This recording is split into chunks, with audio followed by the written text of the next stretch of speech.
അപ്പോൾ പഠിക്കുന്നത് ഓപ്പറേറ്റിംഗ് സിസ്റ്റമാണ്.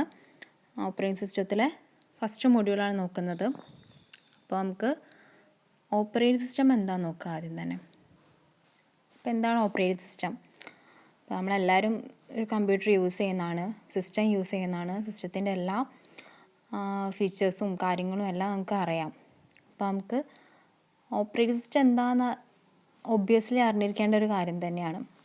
അതായത് ഓപ്പറേറ്റിംഗ് സിസ്റ്റം എന്ന് വെച്ചാൽ എന്താ, ഒരു നമ്മുടെ കമ്പ്യൂട്ടറിനെയും യൂസറിനെയും തമ്മിൽ ഇൻട്രാക്ട് ചെയ്യിപ്പിക്കുന്ന ഒരു സംഭവമാണ് ഓപ്പറേറ്റിംഗ് സിസ്റ്റം. അതായത് ഒരു ഇൻ്റർമീഡിയറ്റ് പാർട്ടായിട്ട് യൂസറിൻ്റെയും കമ്പ്യൂട്ടറിൻ്റെയും ഇടയിൽ നിൽക്കുക. അതായത് ഒരു ചെറിയൊരു പ്രോഗ്രാമാണ് അതിൻ്റെ അകത്ത് സെറ്റ് ചെയ്ത് വെച്ചിരിക്കുന്നത്. കമ്പ്യൂട്ടറിനെ യൂസറിനെയും തമ്മിൽ ഇൻട്രാക്ട് ചെയ്യിപ്പിക്കാൻ വേണ്ടിയിട്ട്, അതായത് അവർക്ക് കുറച്ചും കൂടെ ഈസിയറായിട്ട് നമുക്ക് യൂസ് ചെയ്യാൻ വേണ്ടിയിട്ടുള്ളൊരു സംഭവമാണ് ഓപ്പറേറ്റിംഗ് സിസ്റ്റം എന്ന് പറഞ്ഞത്. അപ്പോൾ ഓപ്പറേറ്റിംഗ് സിസ്റ്റത്തിൽ നമുക്കറിയാം, നമ്മൾ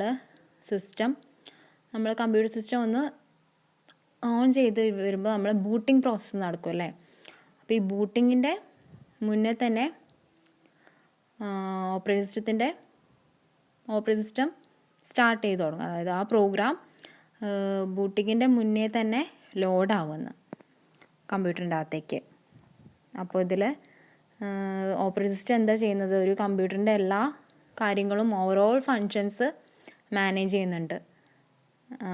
എന്തൊക്കെയാണ് നമുക്ക് ചെയ്യേണ്ടത് എന്നൊക്കെ ഒരു യൂസറിനായിട്ട് ഒരു ഇൻട്രാക്ഷൻ നടത്തുന്നത് ഓപ്പറേറ്റിംഗ് സിസ്റ്റമാണ്. അപ്പോൾ നമുക്ക് ഓപ്പറേറ്റിംഗ് സിസ്റ്റത്തിൻ്റെ ഒബ്ജക്റ്റീവ്സ് എന്തൊക്കെയാണെന്ന് നോക്കാം. അപ്പോൾ ഫസ്റ്റ് വൺ കൺവീനിയൻസ് ആണ്.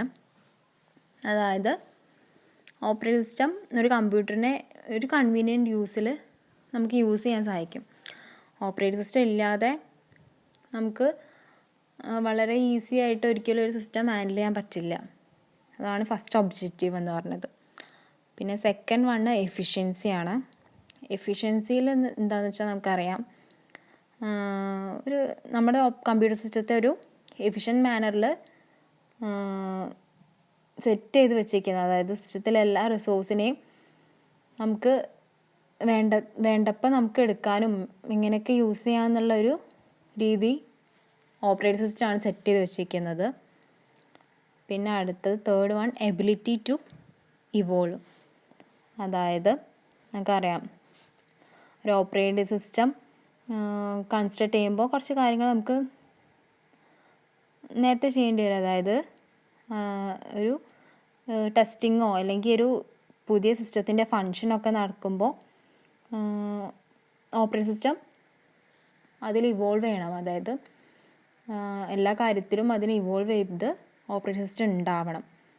അപ്പോൾ അതിന് വേണ്ടിയുള്ള കാര്യങ്ങളൊക്കെ ഓപ്പറേറ്റിംഗ് സിസ്റ്റം ചെയ്തെന്ന് ഉറപ്പ് വരുത്തണം. പിന്നെ അടുത്തത് ഫങ്ഷൻസ് ഓഫ് ഓപ്പറേറ്റിംഗ് സിസ്റ്റം. അതിൽ ഫസ്റ്റ് വൺ മെമ്മറി മാനേജ്മെൻ്റ് ആണ്. അപ്പോൾ മെമ്മറി മാനേജ്മെൻറ്റ് നമുക്ക് അറിയാൻ കേട്ടുള്ളൊരു കോമൺ ടേമാണ്. അതായത് നമ്മുടെ കമ്പ്യൂട്ടർ സിസ്റ്റത്തിൻ്റെ പ്രൈമറി മെമ്മറി അല്ലെങ്കിൽ മെയിൻ മെമ്മറീൻ്റെ എല്ലാ അലോക്കേഷനും, അതായത് മെമ്മറിയിലേക്ക് അലോക്കേറ്റ് ചെയ്യുന്ന എവിടേക്കാണ് എന്നൊക്കെ തീരുമാനിക്കേണ്ടത് ഓപ്പറേറ്റിംഗ് സിസ്റ്റമാണ്. അതായത് ഒരു പ്രോസസ്സ് നടക്കുമ്പോൾ ഏത് മെമ്മറിയിലേക്കാണ് ആഡ് ചെയ്യേണ്ടത്, എപ്പോഴാണ് ആഡ് ചെയ്യേണ്ടത്, അല്ലെങ്കിൽ എത്രത്തോളമാണ് ആഡ് ചെയ്യേണ്ടതെന്നൊക്കെ തീരുമാനിക്കുക ഓപ്പറേറ്റിംഗ് സിസ്റ്റമാണ്. പിന്നെ അടുത്തത് പ്രോസസ്സർ മാനേജ്മെൻ്റ് ആണ്. അപ്പോൾ ഒരു മൾട്ടി പ്രോഗ്രാമിംഗ് നടക്കുമ്പോൾ ഓപ്പറേറ്റിംഗ് സിസ്റ്റത്തിന് തീരുമാനിക്കാം ഒരു പ്രോസസ്സറിന് എത്ര സമയം എടുക്കാം എന്നൊക്കെ തീരുമാനിക്കാം. അതിനെയാണ് പ്രോസസ്സ് മാനേജ്മെൻറ്റ് എന്ന് പറയുക. അതായത് ഷെഡ്യൂൾ ചെയ്ത് നമുക്ക് ഓപ്പറേറ്റിംഗ് സിസ്റ്റത്തിന് വെക്കാം, ഇത്ര സമയം വേണം ഈ പ്രോസസ്സ് തീരാൻ അത്ര സമയം വേണമെന്നൊക്കെ ഓപ്പറേറ്റിംഗ് സിസ്റ്റത്തിന് മുന്നേ ഷെഡ്യൂൾ ചെയ്ത് വെക്കണം. അത് ഓപ്പറേറ്റിംഗ് സിസ്റ്റത്തിൻ്റെ ഒരു ഫങ്ഷനാണ്. പിന്നെ അടുത്തത് ഡിവൈസ് മാനേജ്മെൻ്റ് ആണ്. ഡിവൈസ് മാനേജ്മെൻറ്റ് എന്ന് വെച്ചാൽ നമുക്കറിയാം, നമ്മുടെ ഡിവൈസിൻ്റെ ഓവറോൾ മാനേജ്മെൻറ്റ് എല്ലാം ചെയ്യുന്നത് ഓപ്പറേറ്റിംഗ് സിസ്റ്റമാണ്. അതായത് എന്ത് കമ്മ്യൂണിക്കേഷൻ നടത്തുമ്പോൾ ഏതൊക്കെ കാര്യങ്ങൾ ചെയ്യണം എന്നൊക്കെ തീരുമാനിക്കുന്നത് ഓപ്പറേറ്റിംഗ് സിസ്റ്റമാണ്. പിന്നെ അടുത്തത് ഫയൽ മാനേജ്മെൻ്റ് ആണ്. അപ്പോൾ ഫയൽ മാനേജ്മെൻറ്റ് നമുക്കറിയാം, ഒരു ഫയൽ നമ്മുടെ കമ്പ്യൂട്ടറിൻ്റെ അകത്ത് ഒരുപാട് ഫയൽസ് ഉണ്ടാവും. അപ്പോൾ അതിന് ഒരു സ്പെഷ്യൽ രീതിയിൽ അത് കാറ്റഗറൈസ് ചെയ്തിട്ടുണ്ടാവും ഓപ്പറേറ്റിംഗ് സിസ്റ്റം. അതായത് ഇന്ന ഡയറക്ടറിയിൽ നിന്ന് നമ്മൾ ഒരു ഡയറക്ടറിയിൽ പോയി ചൂസ് ചെയ്യുന്നുണ്ടല്ലോ, അപ്പോൾ അതൊക്കെ സെറ്റ് ചെയ്ത് വെക്കുന്നത് ഓപ്പറേറ്റിംഗ് സിസ്റ്റമാണ്. നമുക്ക് ഈസി ആയിട്ട് അത് യൂസ് ചെയ്യാൻ, ഓരോ ഫയൽ മാനേജ് ചെയ്യാൻ വേണ്ടിയിട്ടുള്ളത് ഒക്കെ ചെയ്യുന്നത് ഓപ്പറേറ്റിംഗ് സിസ്റ്റമാണ്. പിന്നെ അടുത്തത് കൺട്രോൾ ഓവർ സിസ്റ്റം പെർഫോമൻസ്. അതായത് നമ്മുടെ സിസ്റ്റത്തിൻ്റെ ഓവറോൾ കൺട്രോൾ എപ്പോഴും ഓപ്പറേറ്റിംഗ് സിസ്റ്റത്തിനാണ്. അതായത് ഓപ്പറേറ്റിംഗ് സിസ്റ്റത്തിന് എല്ലാ കാര്യങ്ങളും മോണിറ്റർ ചെയ്യാൻ പറ്റുന്നുണ്ട്, എല്ലാത്തിൻ്റെയും പെർഫോമൻസ് മനസ്സിലാക്കുന്നുണ്ട്. അതായത് സിസ്റ്റത്തിൻ്റെ അകത്ത് നടക്കുന്ന എല്ലാ കാര്യങ്ങളും മോണിറ്റർ ചെയ്യുന്നുണ്ട്. അപ്പോൾ ഓപ്പറേറ്റിംഗ് സിസ്റ്റത്തിന് അറിയാൻ പറ്റും. അതേപോലെ എല്ലാം ഓവറോളായിട്ട് കൺട്രോൾ ചെയ്യുന്നത് ഓപ്പറേറ്റിംഗ് സിസ്റ്റമാണ്. അപ്പോൾ അതൊരു ഫങ്ഷനാണ്. പിന്നെ അടുത്തത് ഇറർ ഡിറ്റക്ഷൻ ആൻഡ് റെസ്പോൺസ്. നമുക്കറിയാം, ഒരു കമ്പ്യൂട്ടറിൻ്റെ അകത്ത് ഒരുപാട് ഇറേഴ്സ് ഉണ്ടാവും അല്ലേ? ഒരുപാട് ഇറേഴ്സ് നടക്കും എന്തെങ്കിലുമൊക്കെ ഫങ്ഷൻസ് നടക്കുമ്പോൾ. അപ്പോൾ അതിൽ എക്സ്റ്റേണലും ഉണ്ടാവാം, ഇൻറ്റേർണലും ഉണ്ടാവും. അപ്പോൾ അതിൽ എക്സ്റ്റേണൽ ഹാർഡ്വെയർ ഇറേഴ്സ് എന്ന് പറഞ്ഞാൽ മെമ്മറി ഇറർ അല്ലെങ്കിൽ ഡിവൈസ് ഫെയിലർ അതൊക്കെ വരും. അപ്പോൾ ഇതിനൊക്കെ ഡിറ്റക്റ്റ് ചെയ്ത് അപ്പോൾ ഒരു റെസ്പോൺസ് കൊടുക്കണം സിസ്റ്റത്തിന്. അപ്പോൾ അതൊക്കെ ചെയ്യുന്നത് ആരാണ്? ഓപ്പറേറ്റിംഗ് സിസ്റ്റം ആണ്. പിന്നെ അടുത്തത് എവല്യൂഷൻ ഓഫ് ഓപ്പറേറ്റിംഗ് സിസ്റ്റം. അതായത് ഓപ്പറേറ്റിംഗ് സിസ്റ്റത്തിൻ്റെ എവല്യൂഷൻ, എങ്ങനെയാണ് ഓപ്പറേറ്റിംഗ് സിസ്റ്റം ഉണ്ടായത് എന്നൊക്കെയാണ് ഓപ്പറേറ്റിംഗ് സിസ്റ്റത്തിൻ്റെ എവല്യൂഷനിൽ പഠിക്കുന്നത്. അപ്പോൾ അതിൽ നമുക്കറിയാം, ഓപ്പറേറ്റിംഗ് സിസ്റ്റം ഒരുപാട് വർഷങ്ങൾക്ക് മുന്നേ ഒരുപാട് പ്രോസസ്സിൽ കൂടെ കണ്ടിന്യൂസ് ആയിട്ട് റിസർച്ചസും അതും ഇതൊക്കെ നടത്തിയിട്ട് ഉണ്ടായതാണ്. ഒരുപാട് ജനറേഷൻസ് ഉണ്ടായിട്ടുണ്ട് ഇപ്പോൾ നമ്മൾ നിലവിലുള്ള ഓപ്പറേറ്റിംഗ് സിസ്റ്റത്തിന് മുന്നേ. അപ്പോൾ അത് ഏതൊക്കെയാണെന്ന് നമുക്ക് നോക്കാം. അതിൽ ഫസ്റ്റ് ജനറേഷൻ ഉണ്ട്, അതേപോലെ സെക്കൻഡ് ജനറേഷൻ ഉണ്ട്, തേർഡ് ജനറേഷൻ ഉണ്ട്, അതേപോലെ ഫോർത്ത് ജനറേഷൻ ഉണ്ട്. ഇതൊക്കെയാണ് 4 ജനറേഷൻ ഓപ്പറേറ്റിംഗ് സിസ്റ്റത്തിൻ്റെ. പിന്നെ അടുത്തത് നമുക്ക് ടൈപ്സ് ഓഫ് ഓപ്പറേറ്റിംഗ് സിസ്റ്റമാണ് പഠിക്കാനുള്ളത്. ഓപ്പറേറ്റിംഗ് സിസ്റ്റത്തിൻ്റെ ടൈപ്സ്. അപ്പോൾ അതിൽ ഫസ്റ്റ് വണ്ണ് സീരിയൽ ഓപ്പറേറ്റിംഗ് സിസ്റ്റമാണ്. സീരിയൽ ഓപ്പറേറ്റിംഗ് സിസ്റ്റം എന്ന് വെച്ചാൽ എന്താണ്? സീരിയൽ എന്ന് പറഞ്ഞ വേർഡിൻ്റെ മീനിങ് എന്താണ് ആദ്യം? അതായത് നമുക്കറിയാം, സീരിയലായിട്ട് ഒന്ന് കഴിഞ്ഞ് അടുത്തത് എന്നുള്ള മാനറിൽ. അതായത് ഇപ്പോൾ ഒരു ഓപ്പറേറ്റിംഗ് സിസ്റ്റത്തിൻ്റെ അകത്ത് ഓപ്പറേറ്റിംഗ് സിസ്റ്റം ഇൻസ്ട്രക്ഷൻ കൊടുത്തിട്ടുണ്ടാവും. അതായത് ഒരു സീക്വൻസ് മാനറിൽ ഇൻസ്ട്രക്ഷൻസ് എല്ലാം ഫോളോ ചെയ്തിട്ട് ഫോളോ ചെയ്യണം യൂസർ. അതായത് ഇപ്പം ഇതിൽ പറയുന്നത് ഫിഫോ മാനറിലാണ് സീരിയൽ പ്രോസസ്സിങ് നടക്കുന്ന ഓപ്പറേറ്റിംഗ് സിസ്റ്റം. അതായത് ഫിഫോ എന്ന് വെച്ചാൽ ഫസ്റ്റ് ഇൻ ഫസ്റ്റ് ഔട്ട്.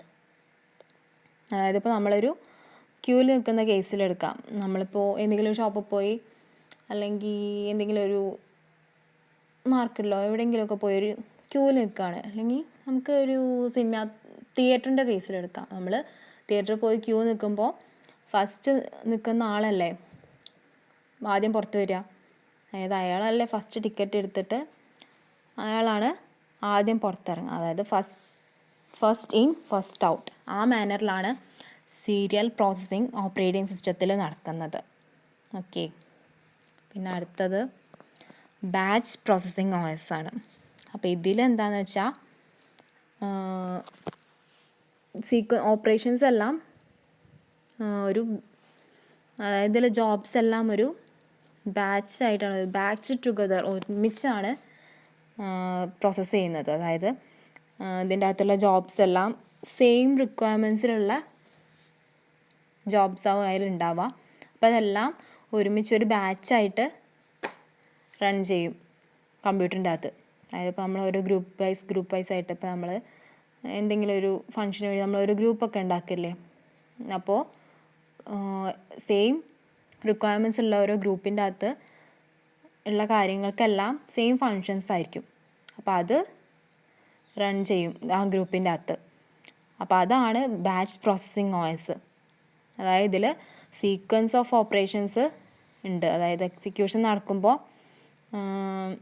അത് സീക്വൻസ് ആയിരിക്കും എക്സിക്യൂട്ട് ചെയ്യുക. അതാണ് ബാച്ച് പ്രോസസ്സിംഗ് OS എന്ന് പറഞ്ഞാൽ. പിന്നെ അടുത്തത് മൾട്ടി പ്രോഗ്രാംഡ് ബാച്ച് OS. അപ്പോൾ ഇതിലെന്താണെന്ന് വെച്ചാൽ മൾട്ടി പ്രോഗ്രാമിംഗ് ആണ്. അതായത് 2 പ്രോഗ്രാമിംഗ് ഒരുമിച്ച് നടക്കുമ്പോൾ ബാച്ച്ഡ് OSൽ എങ്ങനെയാണ്, അതായത് 2 or more ഡിഫറെൻ്റ് ആയിട്ടുള്ള ഇൻഡിപെൻഡൻറ്റ് പ്രോഗ്രാംസ് ഒരേ സമയത്ത് ഒരു കമ്പ്യൂട്ടറിൻ്റെ അകത്ത് റൺ ചെയ്യേണ്ടി വരും. അപ്പോൾ അതിൻ്റെ കാര്യങ്ങളൊക്കെ എങ്ങനെയാണെന്നാണ് ഇതിൽ പറയുന്നത്. അപ്പോൾ ഇതിലെന്താണെന്ന് വെച്ചാൽ ഇങ്ങനെ 2 3 അതിൽ കൂടുതൽ പ്രോഗ്രാംസ് നമ്മൾ റൺ ചെയ്യുന്നുണ്ടല്ലേ സിസ്റ്റത്തിൻ്റെ അകത്ത്. അപ്പോൾ അതൊക്കെ അത് ഈസി ആയിട്ട് സ്മൂത്തായിട്ട് നടന്നു പോകുന്നുണ്ട്. അപ്പോൾ ഇതെല്ലാം നടക്കുന്നത് ഓപ്പറേറ്റിംഗ് സിസ്റ്റത്തിൻ്റെ ഒരു കൺട്രോളിലാണ്. അപ്പോൾ ഇതിൽ മൾട്ടി പ്രോഗ്രാം ബാച്ച് OSൽ CPUവിൻ്റെയും IOൻ്റെയും സബ് സിസ്റ്റത്തിൻ്റെ അണ്ടറിലാണ് ഈ കാര്യങ്ങളൊക്കെ നടക്കുന്നത്. പിന്നെ അടുത്തത് time sharing OS. Time sharing OSൽ നോക്കുന്നത് എന്താണെന്ന് വെച്ചാൽ നമ്മുടെ മൾട്ടി പ്രോഗ്രാം ബാച്ച് സിസ്റ്റം, അതായത് നമ്മൾ മുന്നേ പഠിച്ച മൾട്ടി പ്രോഗ്രാം ബാച്ച് സിസ്റ്റത്തിൽ ഒരുപാട് റിസോഴ്സിൻ്റെ അകത്ത് യൂട്ടിലൈസേഷൻ നടക്കുന്നത് പറയുന്നുണ്ട്. പക്ഷേ ഇതിൽ യൂസർ ഇൻട്രാക്ഷൻ കമ്പ്യൂട്ടറിനായിട്ട് എങ്ങനെയാണെന്നുള്ളത് സപ്പോർട്ട് ചെയ്യുന്നില്ല. അതായത് കമ്പ്യൂട്ടറും യൂസറും തമ്മിലുള്ള ഇൻട്രാക്ഷൻ അത് സപ്പോർട്ട് ചെയ്യുന്നില്ല. അപ്പോൾ ഈ ടൈം ഷെയറിങ് OSൽ ഇതും കൂടെ ഇൻക്ലൂഡ് ചെയ്തിട്ടുണ്ട്. അതായത് ഒരു ഫാസ്റ്റ് റെസ്പോൺസ് ടൈം കിട്ടാൻ, അതായത് യൂസേഴ്സിന് ഇൻട്രാക്റ്റീവ് ആയിട്ടുള്ള കമ്പ്യൂട്ടറിനായിട്ട് ഇൻട്രാക്റ്റ് ചെയ്യാൻ കൂടുതൽ പറ്റുന്നത്, അതായത് പെട്ടെന്ന് ഒരു റെസ്പോൺസ് കിട്ടാൻ ഈ ടൈം ഷെയറിങ് OSലൂടെ നമുക്ക് പറ്റും. അപ്പോൾ അതാണ് മൾട്ടി പ്രോഗ്രാംഡ് ബാച്ച് OS എന്ന് ഈ ടൈം ഷെയറിങ് OSന് നൽകുന്നൊരു കാര്യം, അല്ലെങ്കിൽ അതിൻ്റെ ഒരു എക്സ്റ്റൻഷൻ. അപ്പോൾ അതിൻ്റെ ആ ഡെഫിഷ്യൻസി ഈ ടൈം ഷെയറിങ് OSലൂടെ മാറ്റുന്നുണ്ട്. അപ്പോൾ